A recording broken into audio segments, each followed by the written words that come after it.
So ngayon guys, ang gagawin na natin is yung extra book of knowledge na quest. So ngayon, pupunta tayo sa um, go to the second floor of Yorokobi Hospital. So tara dito. Nakausap na natin guys yung mga gang members dito. So yun yung unang gagawin. Then punta tayo sa loob.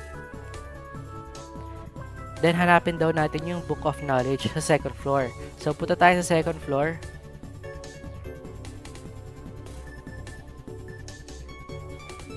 So dapat daw hindi tayo makita ng mga doctors na to kasi nga medyo ano daw sila, nagbabantay sila. Kaya wag tayo magpapakita.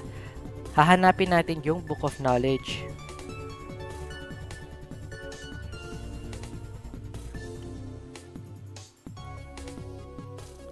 So nakita tayo kaya papalabasin tayo. So kailangan talaga nakatago tayo, guys.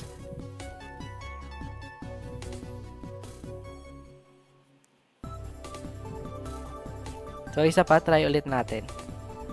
So ayan guys,